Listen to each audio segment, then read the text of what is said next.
Thank you for watching this video. Please help us keep the show alive by liking and sharing this video and by subscribing to the show and making sure the notification button is switched on. For those of you who can help a little bit more, there's a Patreon link down below where you can contribute whatever you can. Every little does help, and all the money will go directly back into the show. You can also keep up with our latest content on Instagram at The No Show Pod, as you can see on the screen. As you know, The No Show is an initiative designed to make academic research accessible to everyone. So do contribute to the conversation, leave some questions, have a discussion, and I'll make sure I get back to everyone.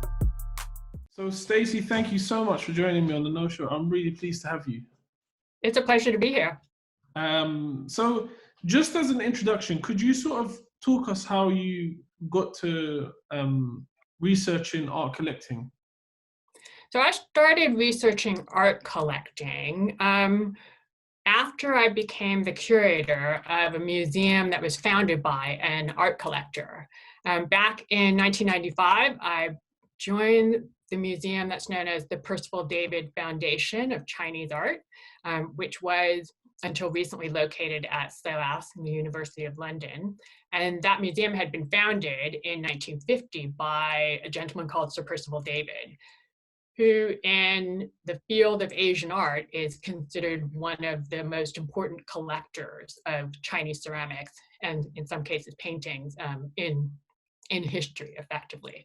And so when I joined that museum, obviously I became very interested in David, but the only history of him had been written by his wife. And I remember reading it and thinking that it sounded nice, but it didn't ring true in a lot of cases. So I started investigating it and really ended up turning that into a PhD project that investigated him, his background, and his museum and how that came about. Yeah, that's really interesting because it's very specific and something within touching distance of yourself.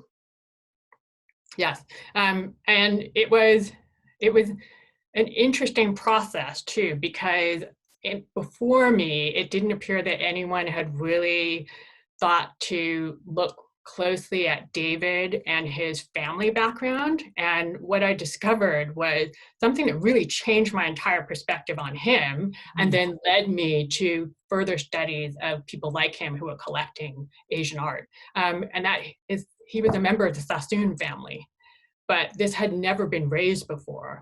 And in India, of course, and in Britain, the whole colonial world, the Sassoons were a very important family running hugely influential businesses, and in fact, really part of Britain's colonial establishment. And so this really opened up a whole new world for me. And once I started looking into that and was able to concentrate on it part-time, for my dissertation research, I then was introduced to the then, fairly nascent field of the history of collecting. And that then kind of really became my secondary subject area after primarily ceramics. Mm-hmm. That's very interesting because it sort of shows that you had this I guess, skeptical view of the initial sort of history of his work, and then that leads you to sort of inquire and find out more about his family. So, what were the sort of, was it troubling for you to find out that he's from a very sort of I guess colonial past?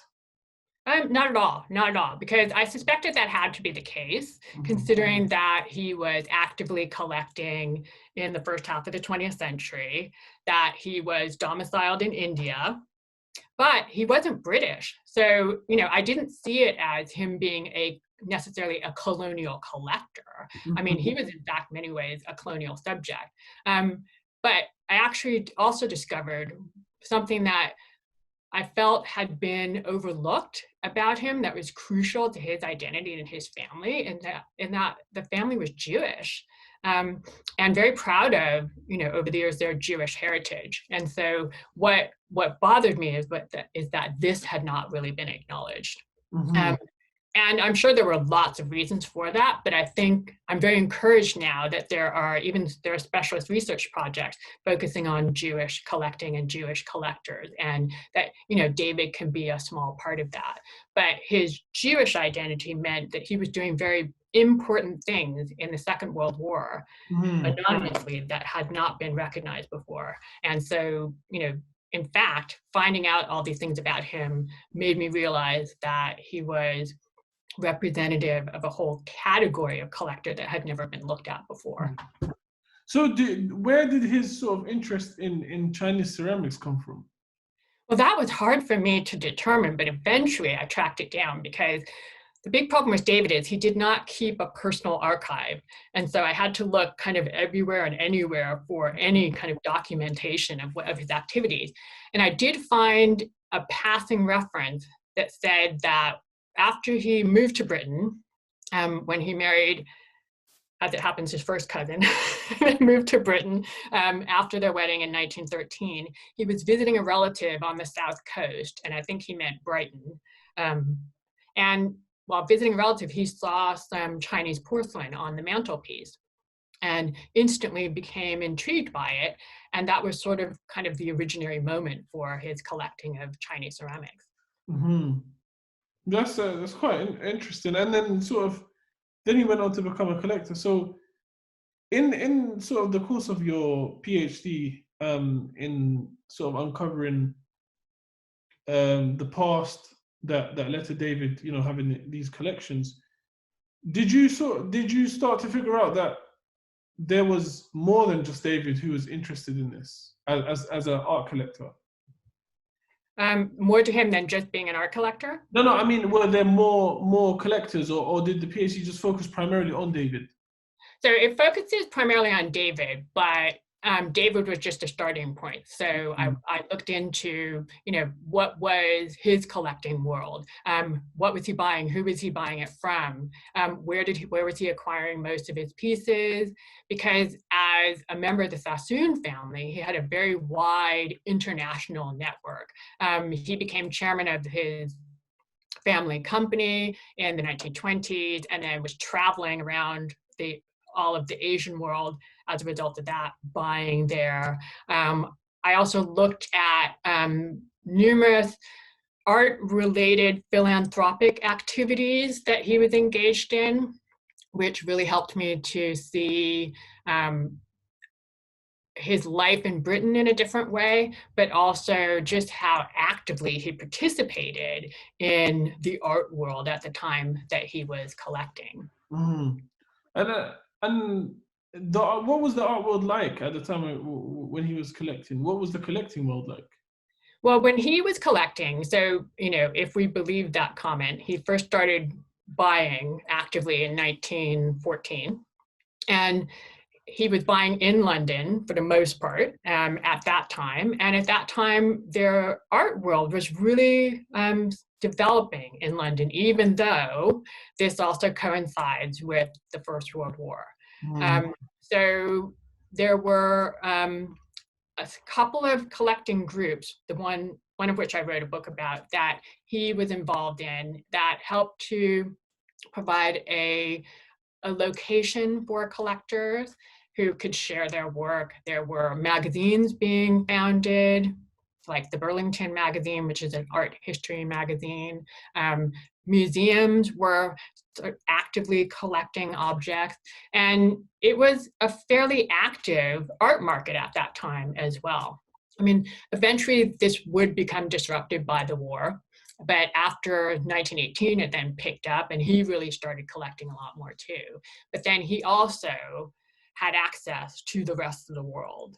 So he wasn't just collecting in London. Certainly in the 1920s, he began actively traveling. So he began collecting wherever his family business had offices. So India, Japan, Hong Kong, and even places in America, for example. So his art world was actually a lot bigger than that for a lot of his peer collectors. Another thing that made him different, though, is that he decided to specialize in Chinese art and learn to read Chinese. Oh, wow.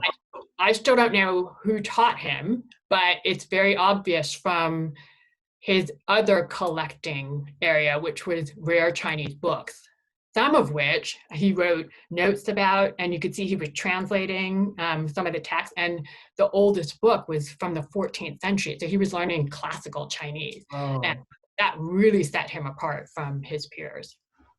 So did this sort of spark an interest in you to really try to understand what collecting was?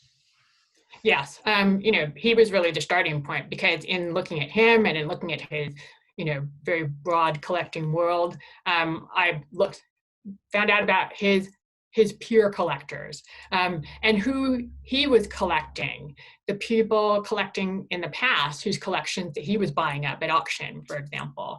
And I realized then that the history of collecting can be a really interesting lens through which to look at the history of art as well. And so, yes, he was a starting point for what has been since, the late 1990s, a very strong interest in the history of collecting in general, to the extent where I'm now a series editor for a book series on histories of material culture and collecting, and on a steering committee for, the Society for the History of Collection. So at the same time, that field in itself has also developed quite a lot. So it's a very kind of fruitful area to be working in right now.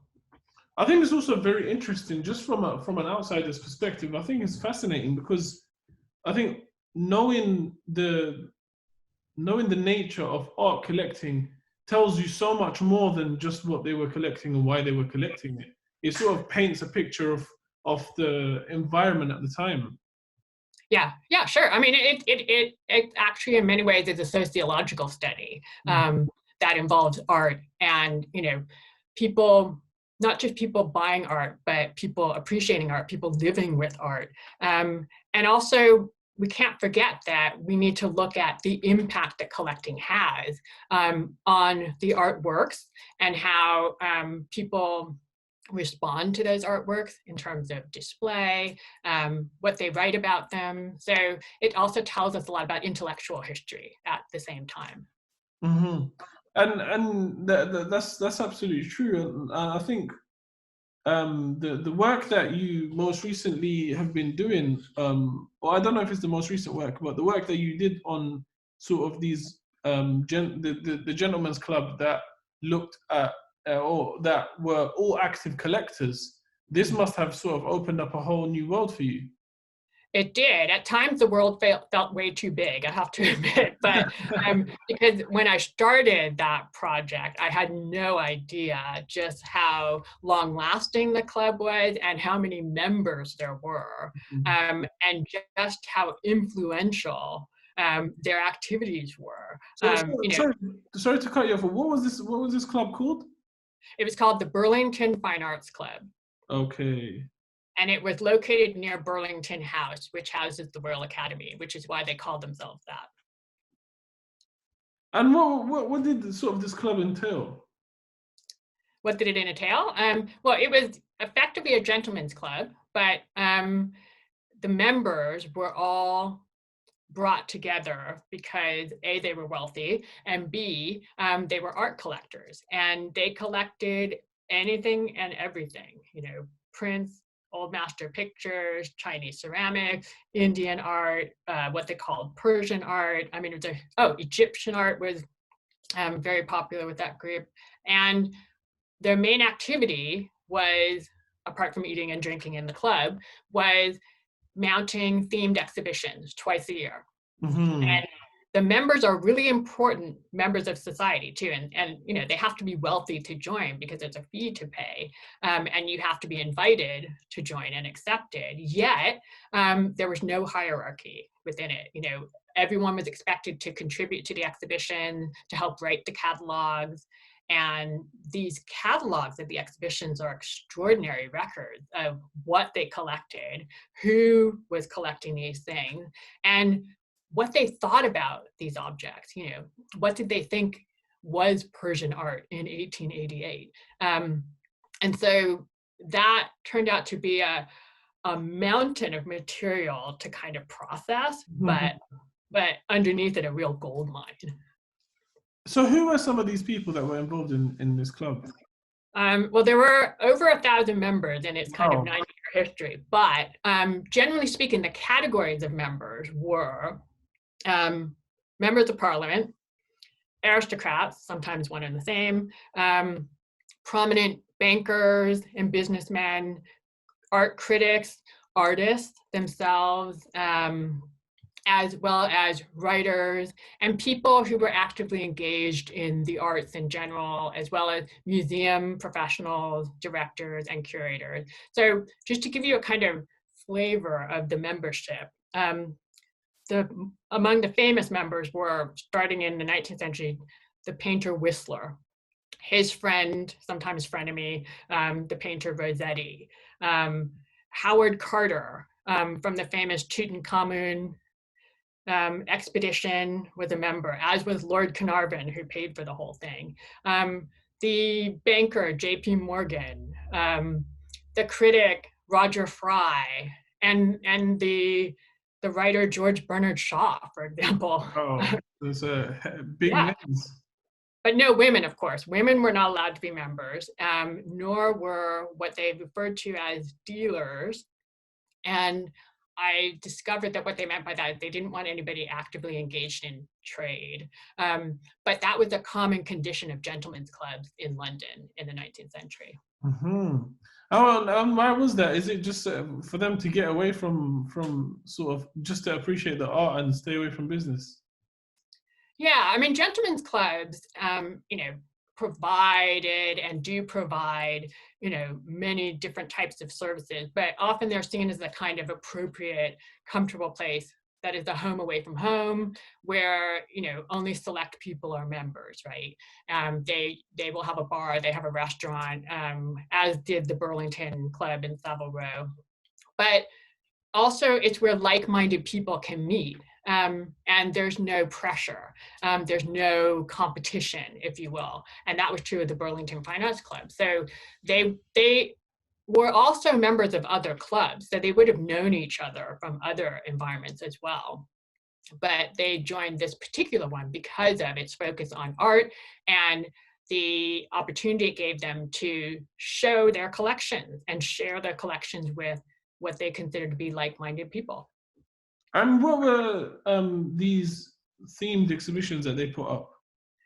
Well, again, there were 2 a year starting in 1867. So there were quite a few themed exhibitions, but they covered areas starting with what they called old master pictures, for example. So it would be kind of Italian Renaissance paintings and Northern European paintings of like the 17th century, prints and drawing, Japanese art, Chinese ceramics. There was an early exhibition of Oriental art, which was China and Japan.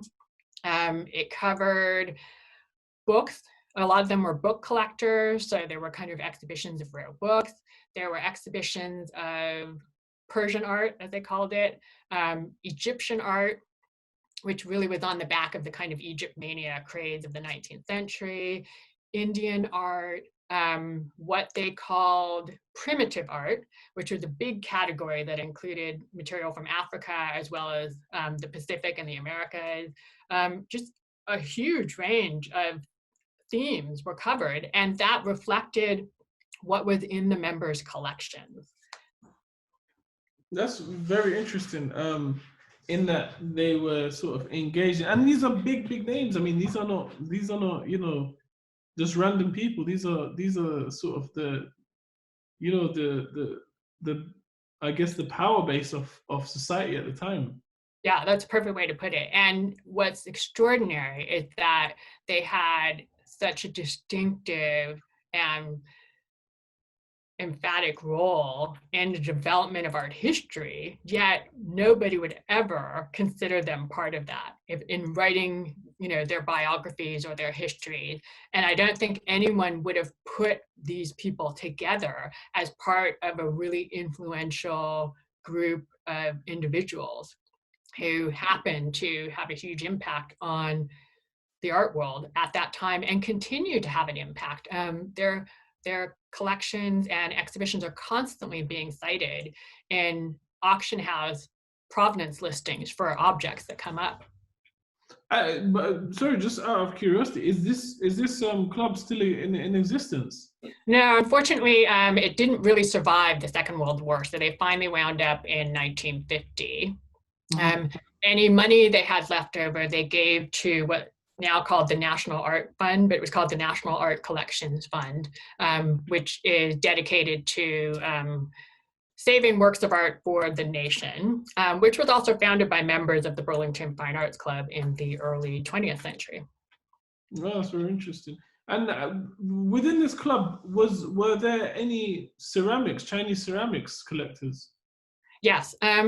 Interestingly, the founder members were initially more interested in prints and drawings.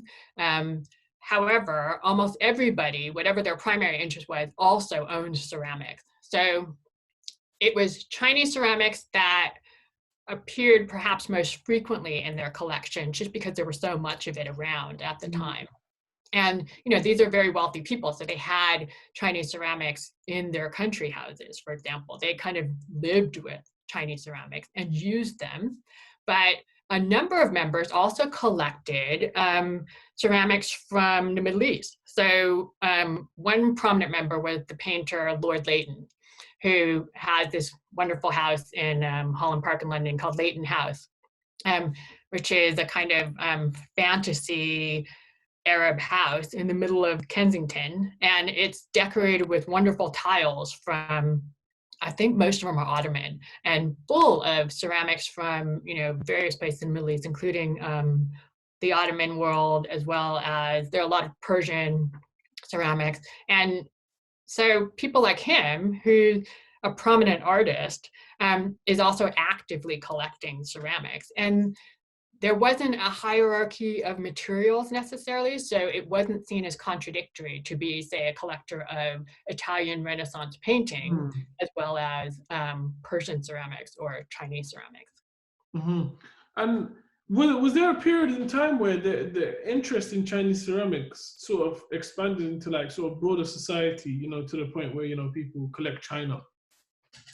Yeah, it's really that word that indicates when it happened, because Chinese ceramics had been collected on various different scales from as early as the Elizabethan period in Britain. But it went through periods of being super fashionable and then periods when it was less fashionable.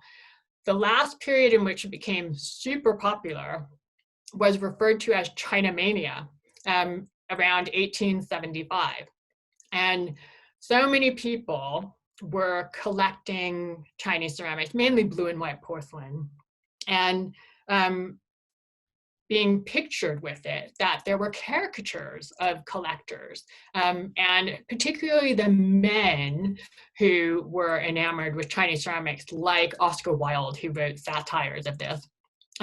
There were pictures of men looking very feminized, because that was kind of a way of criticizing their love for Chinese ceramics. But I have to say, the reason it became so popular is because it also became cheap at that time. And so it was much more widely accessible.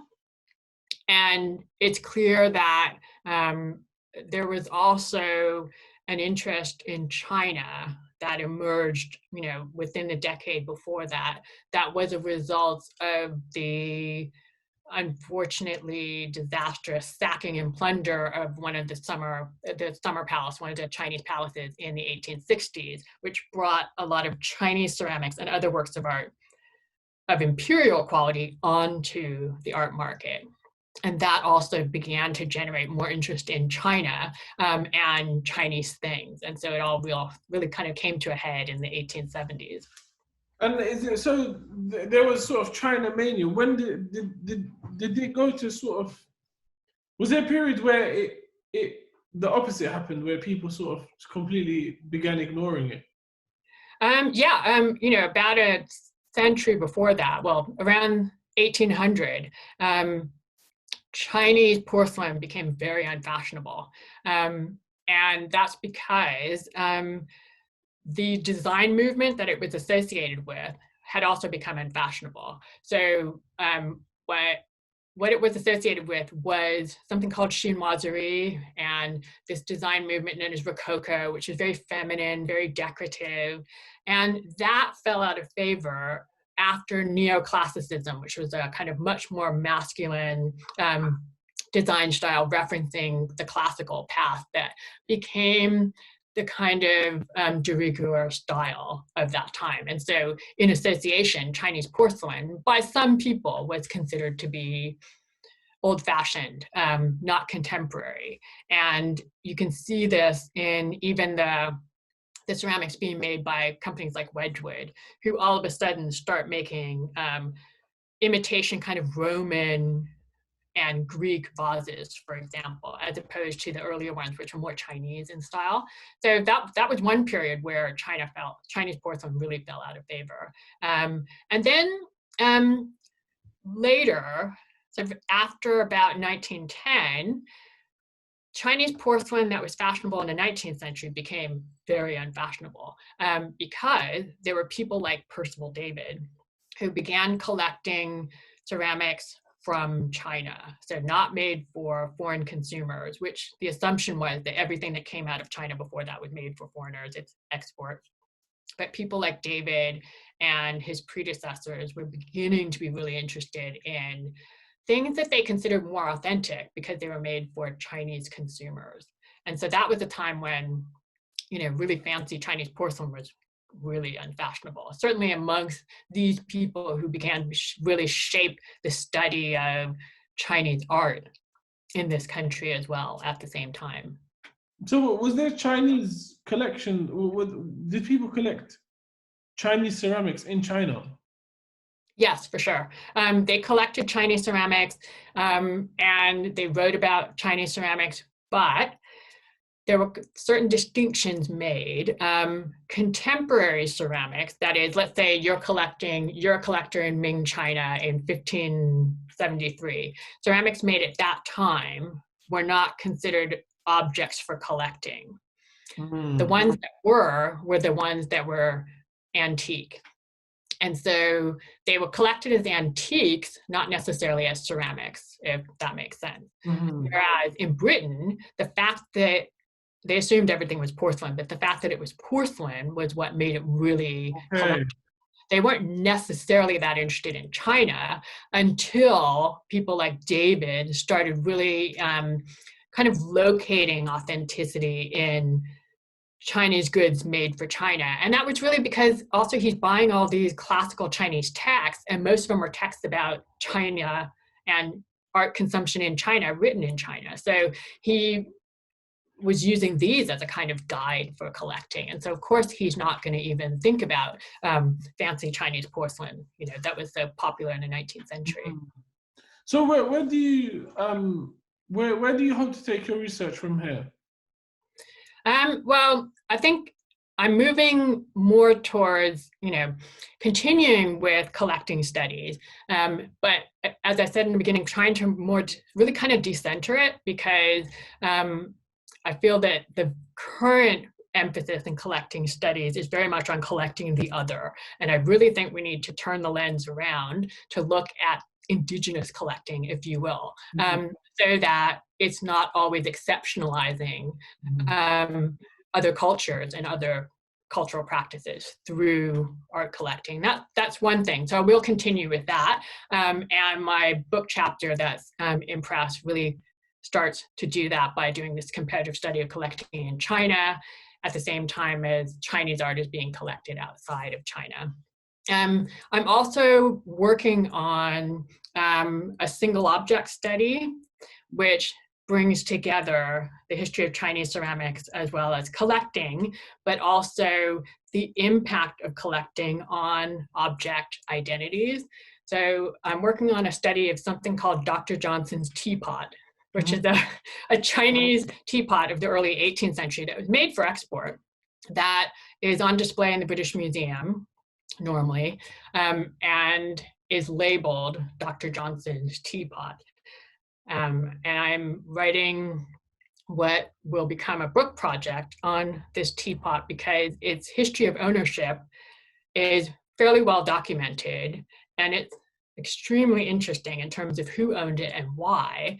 And also this connection with Dr. Johnson has become this kind of celebrity object by association with him.